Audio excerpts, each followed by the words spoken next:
and thousands of children are believed to have been killed in the Israel-Hamas conflict, which started on October 7. The death toll in Gaza stands at over 5,000. That's according to Gaza's health ministry. Children make up 40% of the dead. Let's speak now to UNICEF spokesperson who joins us from the regional office in the capital of Jordan, Amman, and Saleem Oweis is the spokesperson there. Saleem, good morning to you and thank you very much for your time. Can we start with exact figures of the number of children who have been killed in this ongoing conflict? Yeah, unfortunately the numbers are horrific. Reports indicate that over 2,000 children have been killed in the past 17 days. Also, almost 5,000 children are reportedly injured, and of course those are different kinds and degrees of injuries. The numbers are really horrific. They are scary, to be honest. Much more, hundreds are reported to be under rubble. So the situation is really dire in Gaza right now, and even children who are spared, their lives are spared, are living in a very dire condition at the moment. Yeah, I'm going to ask for us to be specific here, Saleem. When we talk about just over 2,000 children who have been killed, we have been seeing some horrific scenes via social media platforms of children with decapitated head. And I just want to find out from you if indeed that description is a true reflection of what has been happening in Gaza. Unfortunately, that's the case when weapons are used in highly densely populated areas, and Gaza is one of the highest density in the world when you talk about the population on the area that they are occupying. It's really a horrible scene that we keep on seeing on news and on social media. Unfortunately, for many children, this is reality, and for many children, this is what they witness. It's really a matter of life and death, but also life is really horrible for children now in Gaza.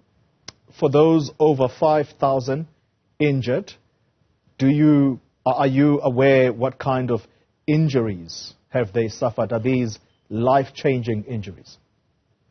Well, some of them, of course. We're talking about everything. When a bomb hits, it doesn't discriminate a child from an adult, and a civilian from a non-civilian. So some injuries are really bad and they are life-threatening, and some of them children need to live their whole life with.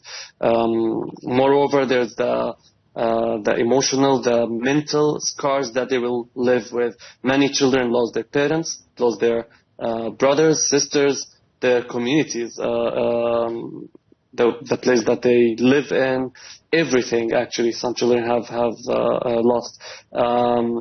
Many children with their families had to move and get displaced, if not once, several times, and this really impacts their mental and emotional health. It's a scar that can last a lifetime. This is what we are also worried about. This is what we try to help with. Unfortunately, that's not only the case. The case is children are living without water, without electricity, without food. All of these have been cut from entering the Gaza Strip. Yeah. Now we started to get aid inside, but it's just a drop in the ocean of the needs, of the immediate needs that these children and their families need. Water is not available. Many children have no clean water to drink. Many families we've heard reports of families using unclean wells and seawater for hygiene purposes, but also for drinking, which is very, very dangerous. Yeah. It risks their lives for dehydration and waterborne diseases. I think the picture is more grim than we can actually talk about. Yeah, and you've mentioned those basic necessities, at least for those who are lucky enough to have survived these attacks, but you are saying that time is running out for them, and the children in Gaza are dying at an alarming rate. When you are asking for life-saving support, what, in the true sense of the word, are you asking for? So, honestly, all supplies that can get in, because everything is running out. As I said, from water to food to fuel to everything. Now the most urgent needs would be water, because that's a really life-threatening. The lack of water is life-threatening for children and their families for different reasons. One is drinking water, but also for hygiene and avoiding the outbreaks of waterborne diseases. That's on the top of the priorities. Another thing is fuel, because with the electricity cut, fuel is the only lifeline for children and their families in the Gaza Strip, including hospitals, because hospitals need this fuel to run the generators in order to keep their services alive.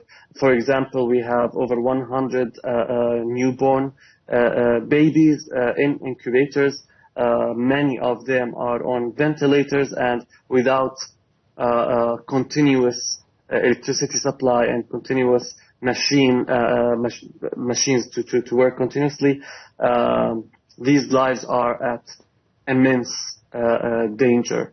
So having the fuel in to get to the hospitals to be able to run is really essential too. Of course, everything else is also needed. Health supplies, medicine, food, and the such. I think Gaza has depended on humanitarian aid for so long, and what we are getting now is just really a drop.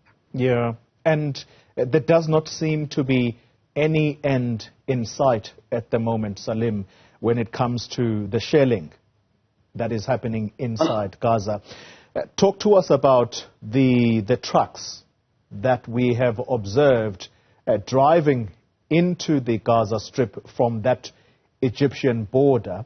Are these enough to provide these much-needed supplies?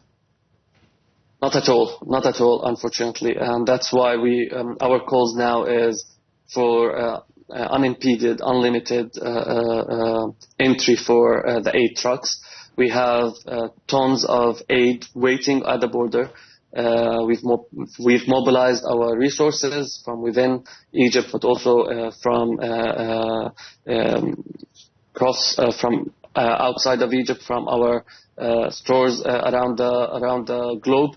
Now the need is for the aid to get in Gaza without any delay and without any limitation. What we got now is a few trucks every day. The need now is for at least 100 trucks a day, which is, we're not there yet. Every moment, every hour counts, and every hour and day that we delay the entry of these supplies means more lives are going to be at risk. Saleem Oweis, thank you very much for this update. Every minute count, as you have heard him say, and there is a desperate need for life-saving support for the children who are suffering under immense pressure in Gaza. And Saleem talking to us from the capital city of Jordan, that's Amman, bringing us this latest update. Okay.